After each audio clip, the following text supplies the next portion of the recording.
Okay, Mike Haddon, M-I-K-E, Haddon, H-A-D-D-O-N. I'm the Executive Director of the Utah Department of Corrections. Big job. Yeah, it really is. The very first thing I wanted to ask you was just very Is briefly. he live or?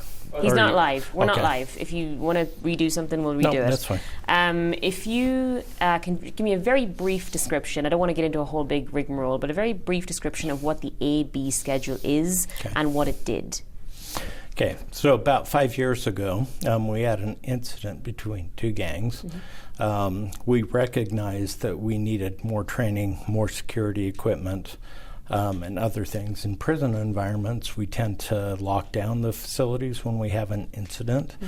We recognized that it was going to take a little bit of time to get all of these issues addressed. So we made a decision at that time to bifurcate a schedule and create two different schedules for the inmate population. Initially, it was meant to be a temporary solution until those things were put into place with the intention of always going back to what we were doing before. And what that A-B schedule did, at least in my understanding, was it kind of separated who would interact at which times. Yes. Okay, so rival gangs weren't going to be, or known rival gang members were not going to be in the same recreation area at the same time. That's accurate. Okay. And one thing to keep in mind is that was two gang members, and we have a lot more gang members than just that. Okay, so there's several different gangs, There known are. gangs. Okay. And this divided schedule was for just two gang members in particular. Two gang members or two gangs? Two gangs. Okay. So I understand what you're saying there. This was temporary. It was implemented 5 years ago. But if it was working, if it's been in place for the last 5 years, and if it's been working for the last 5 years, why get rid of it? Two reasons. Number one, when we moved to that schedule, we had a schedule for one day and then we'd switch to the other day and back and forth, so they'd alternate. My personal, not personal, our department's mission, simply put, is to help offenders successfully exit the criminal justice system. I care deeply about our staff. I care deeply about our offender population. And the problem was with every other day kind of programming that was going on was that it can lead to a longer stay within the prison system. So if you can imagine going to high school and trying to get a high school diploma, they could only go every other day to get a high school diploma, which would basically double the amount of time it would take before they could get a high school diploma. They have certain things that they need to take care of before they can be paroled back out into the community. And by having this kind of alternate day schedule, it was delaying their completion of a high school education, substance abuse treatment, sex offender treatment, cognitive behavioral treatment, and delaying when they could get back out into the community. Okay. So let me ask you this then. If you have a system where you're kind of essentially, for want of a better word, dividing up rival gangs, you're separating them, you're keeping the peace essentially that way, you must have known that mixing them or allowing them to interact more may cause some problems. So what steps were taken in terms of safety, security, adding more staff, anything like that done ahead of this being phased out in what we're told was mid-November? We had an amazing group of staff throughout the department that developed a plan on moving away from this schedule. People may understand or believe or have thought that we were just going to move off of that schedule in a particular day, but actually we moved off that schedule over an extended period of time. We did one change at a time, made sure everything was stable, and then we moved to the next thing and made sure everything was stable, and moved to the next thing and made sure everything was stable. And we didn't have a direct timeline that we had to stick to. We were primarily looking at, okay, we've made this step and it is stable, so we're ready to move on to the next one. I've had family members contact me, and one of those family members told me that in the past month, sometime, she didn't have an exact date, but she says in the past month, her son was stabbed 9 times inside the prison walls Are you aware of that incident? Not that one in particular, but it is a prison environment. I've been here for 13 years, and there tends to be occasionally inmate violence within the institution. If that happens, and if an incident like that happens or any other incident, if an inmate has to go to hospital or be medically treated off-site or indeed on-site, who foots the bill for that? The taxpayers do. We have a full-on medical unit. Most of the incidents that I've seen over the last 2 months have been addressed right on site. The injuries were very minor.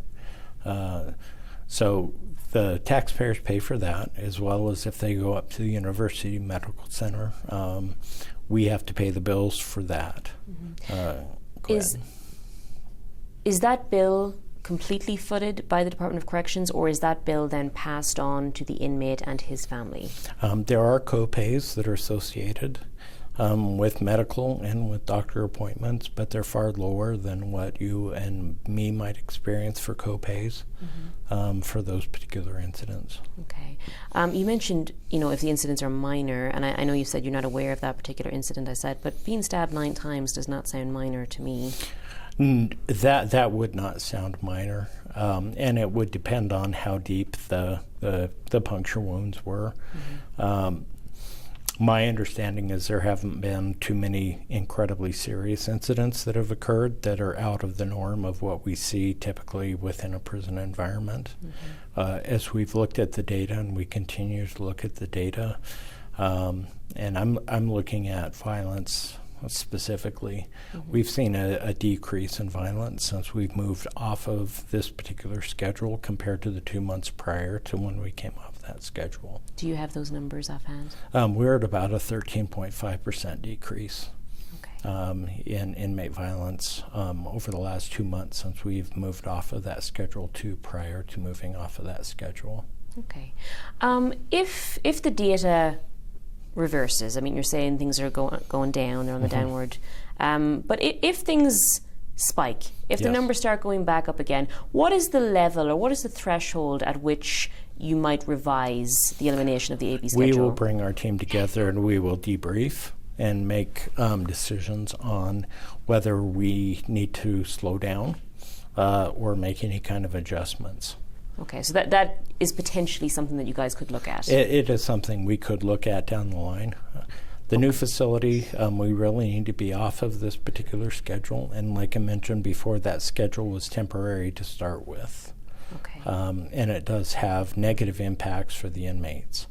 And that's been one of the things that's been a little bit challenging for, I think, us and our department, is the moves that we're, thanks Liam, the moves that we're making with moving off of the schedule. We are making those moves very specifically to help inmates. My passion is the inmates. I want to see them successful. I want to see them exit the criminal justice system successfully. I want to provide them with the tools that they need to be successful. And this move is intended to help that happen. I understand family members are concerned. They get phone calls from their inmates. They're not always completely accurate. I've looked at some of the reports that are not accurate, but I'm not faulting the family members. They're concerned about it.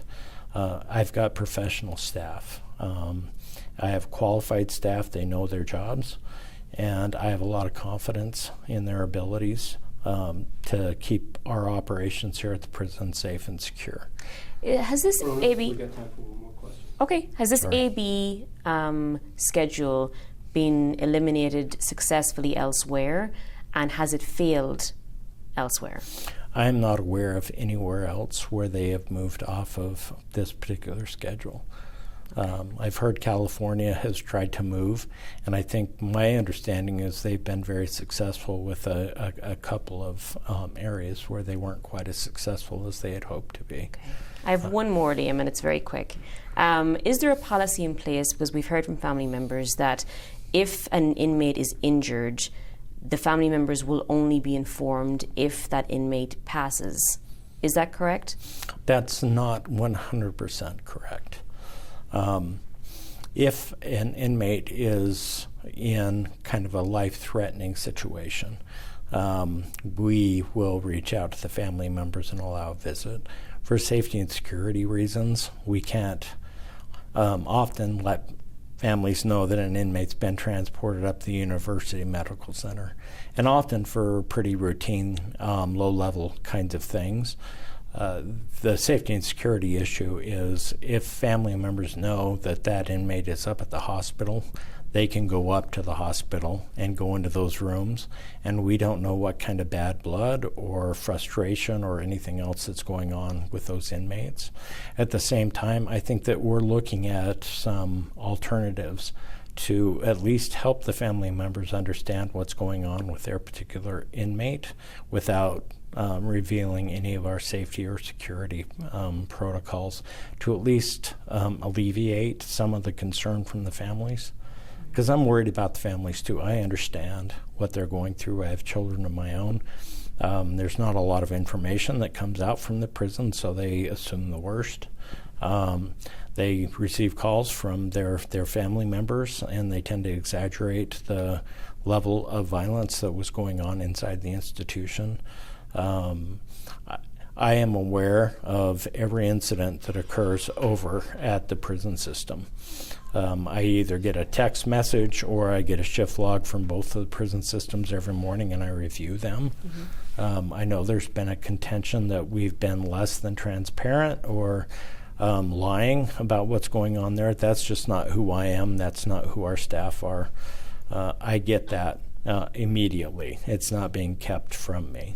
Okay. So when we have an incident, I get a text message immediately identifying who are the individuals involved, what were the injuries, who are the perpetrators, who are the victims, and how are we helping the medical issues of the victims.